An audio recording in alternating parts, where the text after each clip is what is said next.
And the little windscreen on here, this little fuzzy little ball, makes it look like something out of Sesame Street, maybe. What do you think? When looking at mics for interviews, you really do need to look at wireless lavaliers as one of your first options.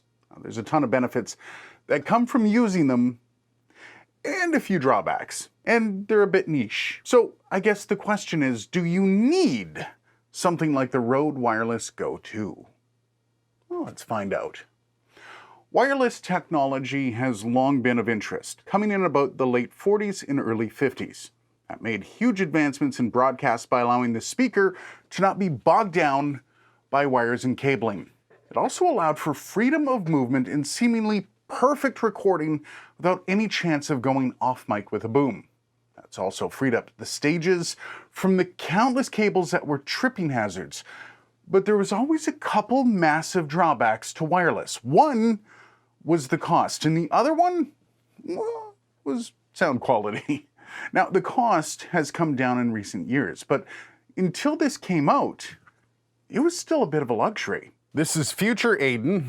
Now I notice while I'm doing the editing, you can see back there, I noticed my lapel was a little bit low on my shirt. It was just underneath the bottom button here. And I knew there was gonna be somebody like, oh, you didn't put it right, so it didn't sound as good. Sorry, with this style of shirt, it didn't quite go as well. So I have moved it up to what I would consider an average spot. No, I'm not putting it on the inside of my shirt. I wanted to make sure this had as much clarity as possible. This is the sound. I don't really like the EQ curve on this microphone, but as I said, it is an entry-level lavalier microphone. You can get much better. But for the most part, the review was about the Wireless Go 2, not necessarily the mic. So be that as it may, go back to past Aiden with his poorly placed microphone. Though, while it is perceived to be an issue with the mics and receivers, sometimes it can be the limitations of the puller patterns used on a lot of these microphones, which is omnidirectional. Now, that does mean there are going to be concessions made when choosing a lav mic, which leads us nicely into specs. First, let's do the microphone that I have on my shirt. This is the Rode Lavalier Go mic. It is, as discussed, an omnidirectional condenser microphone. It has a frequency range of 20 Hz to 20 kHz, signal-to-noise ratio of 67 dB, which might make you wince, 27 dB of noise, a sensitivity of 17.8 millivolts per Pascal, and a dynamic range of 83 dB. Now, you might be sitting there staring at your condenser mic wondering how good it could actually be. Those numbers sound horrible. Well, as far as lavs go, it's really not that bad, especially at that price point. It even outperforms some of the higher priced models from competitors, so there is that. Now let's take a look at the actual wireless system. The transmitter, it transmits over 2.4 gigahertz and has 128-bit encryption. The integrated mic has a frequency range of 50 Hz to 20 kHz and a max SPL of 100 dB. The receiver has 24 dBs of gain, charges in 2 hours, and it lasts for a whole 7. And the latency on the whole system is less than 5 milliseconds. And to top it all off, it has USB connectivity, which shouldn't be a bonus in 2021, but here we are.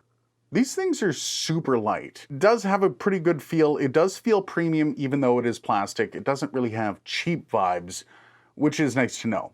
Ruggedness is really not meant to be applied to these things, but with their diminutive weight, there really is no damage when dropping them, as long as you're not throwing them, I guess. The tiny little screen on the receiver is easy to make out and has a bunch of info on it, which is easy to understand as well. The mics are on the side of the transmitters, have a pretty fantastic connector for the windscreen, which is an upgrade from the original version of these.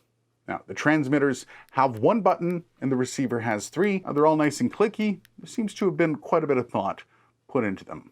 Okay then, that's all fine and good. But what are some of the features that you're getting that would make you move away from a different form of audio capture? Thanks for asking. This is actually kind of neat. These aren't just receivers, but also interfaces as well as mini recorders, which in itself is really cool. The safety recording feature will save your bacon at some point, which allows you to simultaneously record a second track that is at a much lower dB, meaning if your subject starts yelling, you're safe. That is massive. The multi-track ability of being able to record two separate mics separately, that's a big one, as well as all the redundancy available as a safety net, including recording on each transmitter just in case you cut out with the receiver. That is really cool. Now, you can record directly to a cell phone with this. As I said before, it has 7 hours of battery life, and the receiver outputs at mic level, so you don't need an attenuation cable. You just go straight into the camera. And lastly, the built-in mics on the transmitters are amazing. And now, for the most part during this video, I've been using this. This is the Rode lavalier, which is an affordable lavalier microphone. So a lot of people probably not liking the sound of this or questioning, I'm not used to hearing audio like this on the channel. So I figured I would let you hear it directly into the Rode Wireless Go transmitter. Now this is the Rode Wireless Go 2 transmitter with the little microphone on top, and you can see it has the little windscreen here. So that's the microphone with the windscreen off. Taking a look at some of the cons, the negatives. There are a few things. First up, yes, only mic level input into the receiver. So if you wanted to send audio from a recorder or something like that, you do need to go get that attenuation cable. Kind of a bummer. The app that you use to set these up is really cool, but you can't use it with cell phones. So if you're on the go and you don't have a computer, there's no way you're going to be able to change your settings. You actually need to have a computer for that. And the one big drawback, the batteries aren't replaceable, at least not by the user. Now, Rode stands behind the batteries, saying that with normal use, they should last upwards of 10 years. But I do question that if you're using these things in less than ideal conditions, either too hot or too cold, we do still do interviews in the winter here in Canada. Now, there is no battery replacement program available, but I think if issues start creeping up, they might launch one. One thing I do have to say about that, all my dealings with Rode have been classy. Never had an issue, and they were more than willing to work with me to make things right. So that should be some sort of relief if you're a bit worried. Now, who should buy this? The answer to that depends on what you're recording. This is a great first setup for a YouTuber. Fantastic audio right into the camera, no syncing whatsoever. It literally takes away a job for you. And you can have two of them on individual tracks. Also, I record interviews for my day job, and they are on location almost always. Now, most of the times you can wire up a couple mics in an H5, and it's great. But sometimes that isn't practical, and the interviewee is holding the mic. Be prepared for some shit audio if that ever happens to you. Mic technique isn't something people are born with, and handling noise can just ruin your audio. Plus, if you're on location for a lot of interviews, the weight difference between two microphones in an H5 versus this is laughable. This is a much easier system to cart around, and no one is going to complain about the quality. And finally, I prefer the sound of these over the camera-mounted shotguns.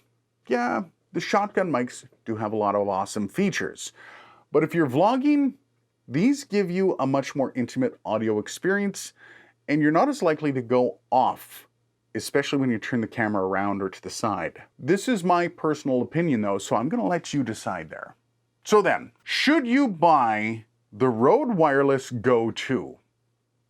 Yeah, if you're ever away from your studio for interviews, podcasts, or any type of run and gun movie making, these things are awesome. And they're very affordable in consideration. I think anybody that has a camera on the go should have these in their bag. So what do you think? Let me know down in the comments. If you like this video, hit that thumbs up. If you really liked it though, that big red button just over there, it's waiting for you. Cheers, and I will see you in the next video. I didn't miss the squeakiness of this. Oh God. I think I gotta grease it, eh? Just pour some vegetable oil all over it.